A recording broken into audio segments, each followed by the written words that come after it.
नमस्कार, आप देख रहे हैं इंडिया वॉचर। मैं हूं आपके साथ स्नेहा सिंह। वक्त हो गया है सेंट्रल डिबेट का और इस वक्त की जो सबसे बड़ी खबर है वो असम में देखने को मिल रही है। असम में विधानसभा चुनाव के लिए 9 अप्रैल की तारीख नजदीक है, लेकिन उससे पहले आज राज्य के सियासी गलियारों में बयानों के ऐसे तीर चले जिसने जोरहाट से लेकर ग्वालपाड़ा तक का तापमान बढ़ा दिया। आज असम की सियासत दो ध्रुवों में बटी नजर आई।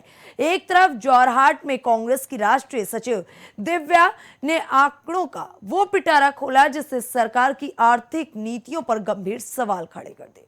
कांग्रेस ने सीधा आरोप लगाया कि डबल इंजन नहीं बल्कि डबल लूट और डबल धोखे की सरकार है। 2 लाख करोड़ का कर्ज, 21 लाख बेरोजगार युवा और बंद होते सरकारी स्कूल, क्या यही है नवा असम की हकीकत? लेकिन पलटवार उतना ही प्रचंड था। ग्वालपाड़ा और बारपेट की धरती से देश के गृह मंत्री अमित शाह और उत्तर प्रदेश के मुख्यमंत्री योगी आदित्यनाथ ने इस चुनाव को अस्मिता और अस्तित्व की जंग बना दिया। अमित शाह ने होकार भरते हुए कहा कि 1 साल और दे दो, असम की धरती से एक एक घुसपैठी को चुन चुन कर बाहर निकालेंगे।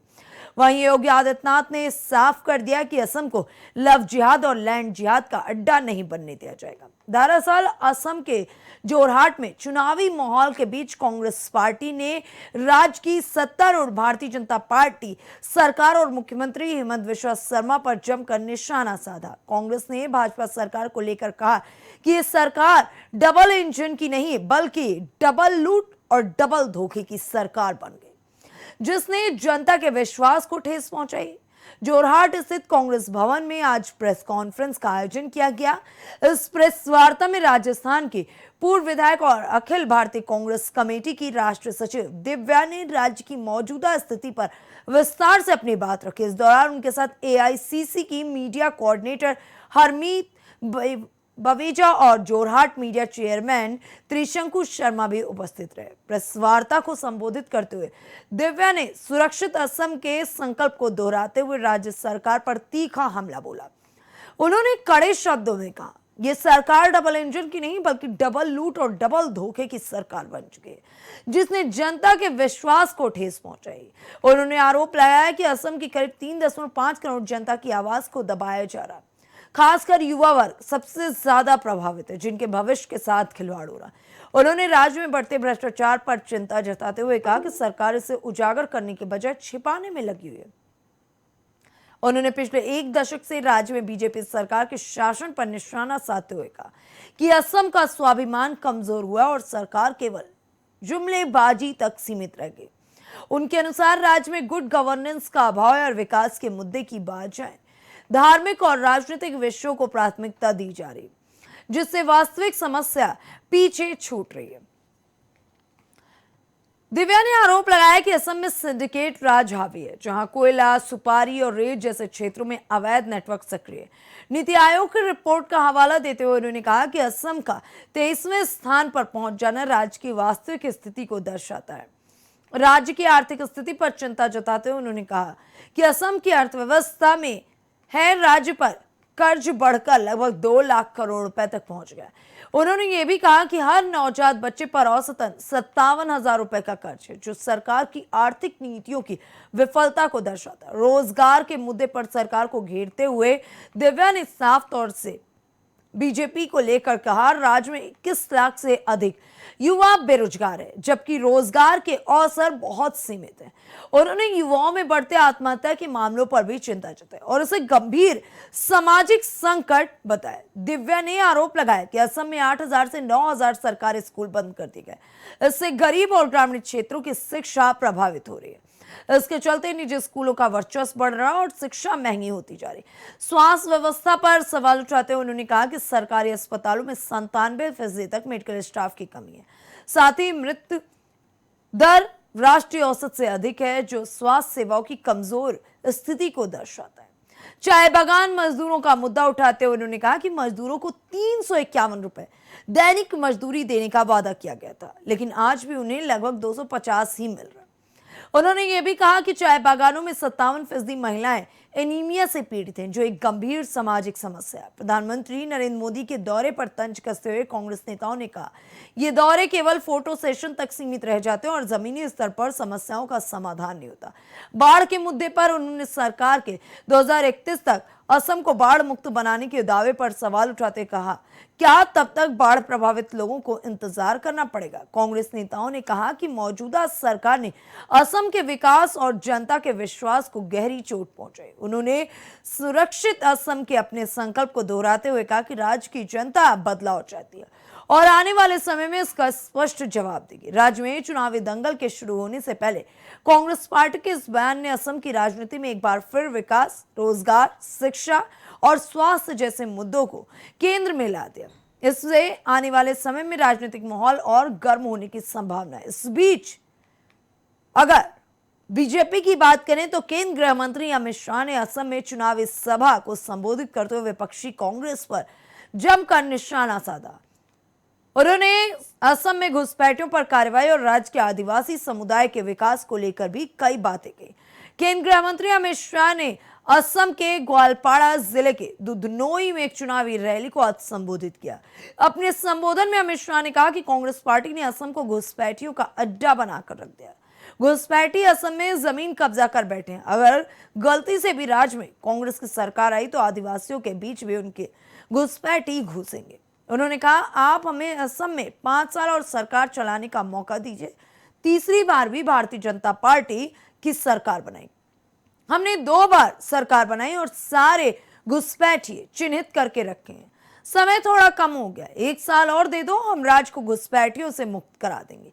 सारे घुसपैठियों को चुन चुन कर निकालेंगे और उन्हें वापस भेजेंगे। असम से सटी मेघालय की गारो पहाड़ियों में हाल ही में हुई हिंसा का जिक्र करते हुए गृह मंत्री ने कहा, घुसपैठियों ने आदिवासी महिलाओं से शादी करके मेघालय के गारो परिषद में सत्ता हथियाने की कोशिश की और इसी वजह से यह संघर्ष शुरू हुआ। केंद्रीय गृह मंत्री अमित शाह ने कहा कि प्रधानमंत्री नरेंद्र मोदी और असम के मुख्यमंत्री हेमंत बिस्वा शर्मा ने आदिवासियों के विकास के लिए एक रोड मैप तैयार किया। उन्होंने इस रोड मैप को लागू करने के लिए राज्य में भाजपा की सत्ता में वापसी सुनिश्चित करने का आग्रह किया। उन्होंने कहा, कांग्रेस ने असम को अशांत क्षेत्र बना दिया था। असम के युवाओं की मौत पर कांग्रेस ने राजनीतिक रोटियां सेकी। गलती से कांग्रेस असम में जीत गई तो फिर से अशांति आएगी और फिर से घुसपैठी आएंगे। भाजपा ने असम में शांति बहाल कर दी, लेकिन अगर कांग्रेस ने 9 अप्रैल को होने वाले विधानसभा चुनाव में एक भी सीट जीती तो पूर्वोत्तर राज्य को एक बार फिर अस्थिर का सामना करना पड़ेगा।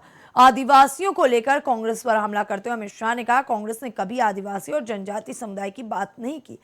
पीएम मोदी ने आदिवासी समाज के बजट को ज्यादा किया। कांग्रेस ने कभी किसी आदिवासी महिला को राष्ट्रपति नहीं बनाया, लेकिन पीएम मोदी ने इसे बदल दिया और तो और द्रौपदी मुर्मू भारत की राष्ट्रपति बनी। प्रधानमंत्री और असम के मुख्यमंत्री ने आदिवासियों के विकास के लिए रोड मैप तैयार कर दिया। इसे आगे बढ़ाने और लागू करने के लिए भाजपा को वोट दे। उन्होंने कहा, हम असम में समान नागरिक साहित्य लेकर आएंगे। अब कोई यहाँ 4 शादी नहीं कर पाएगा। यूसीसी के नाम कांग्रेस आदिवासियों को डराती है, लेकिन आज मैं स्पष्ट कर देता हूं कि आदिवासी समुदाय और आदिवासी क्षेत्र यूसीसी के दायरे में नहीं आएंगे। आदिवासियों को यूसीसी से बाहर रखा जाएगा।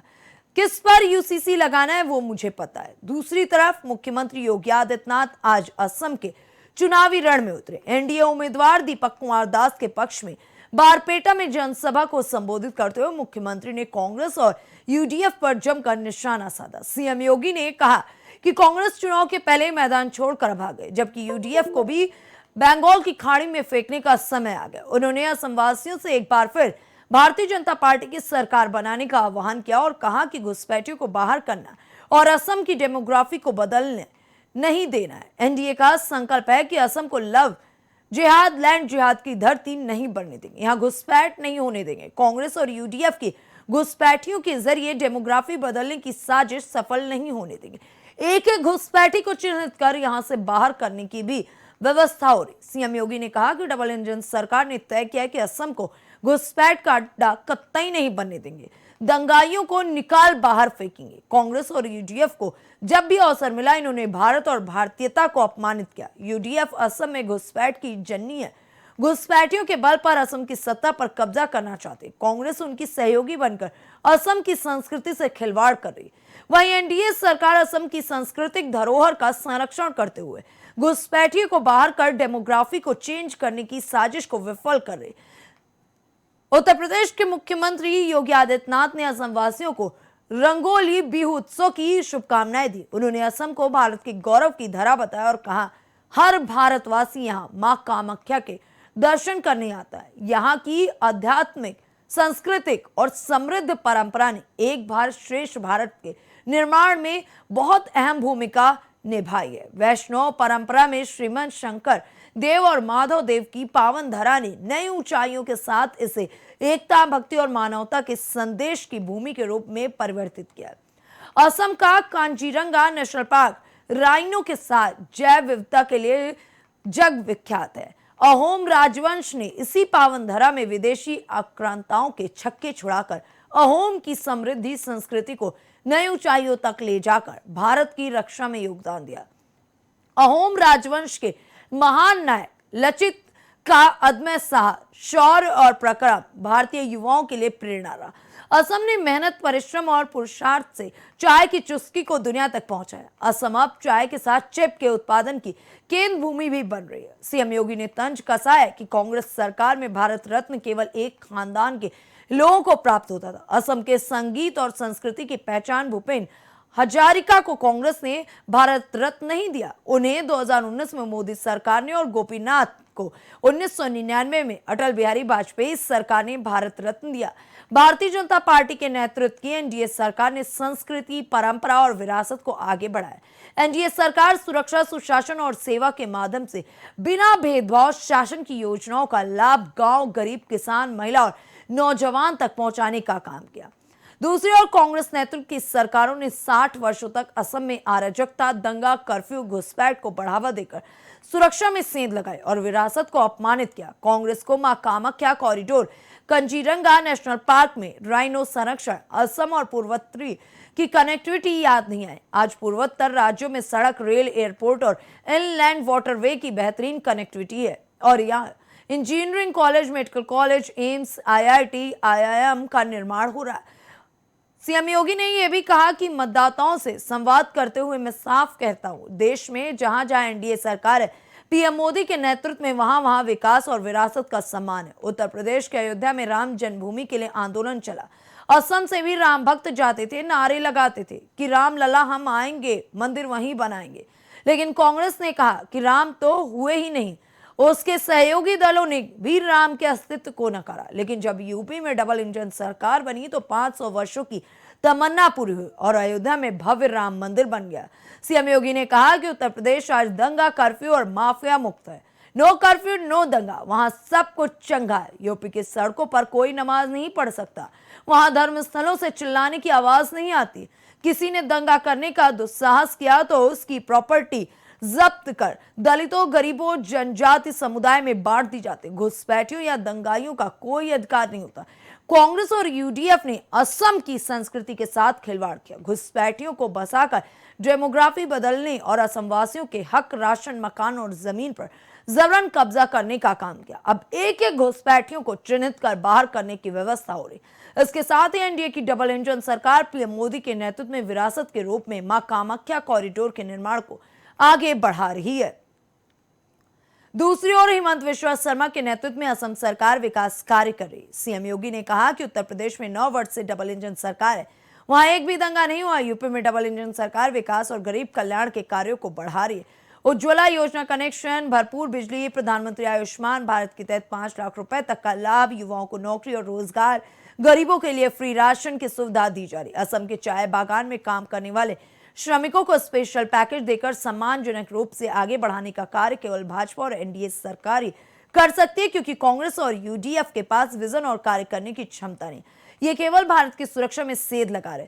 सीएम योगी ने असमवासियों से अपील की है कि इन्हें सेंध लगाने की छूट नहीं देनी चाहिए। हालांकि आज असम में जहां एक तरफ सत्ता पक्ष यानी कि एनडीए के पक्ष में तमाम दिग्गज नेता मैदान में उतरे, तो वहीं कांग्रेस की तरफ से भी कई दिग्गज नेता मैदान में उतर करके एक दूसरे की खामियों को गिनाते नजर आए। स्थितियां बड़ी गंभीर हैं। चुनाव बिल्कुल मुहाने पे 9 तारीख को मतदान होना है, यानी कि 9 अप्रैल को मतदान होना है और 4 मई को नतीजे सामने आएंगे। अब देखने वाली बात यह होगी कि दोनों पक्षों की बात सुन के असम वासी क्या कड़ा फैसला लेते हैं, क्योंकि फैसला तो बाद में जनता को ही लेना है। दावे कितने भी हो जाएं, लेकिन जनता का भरोसा किस पर है ये तो वक्त बताएगा। और तब तक के लिए देखते रहिए इंडिया वॉच।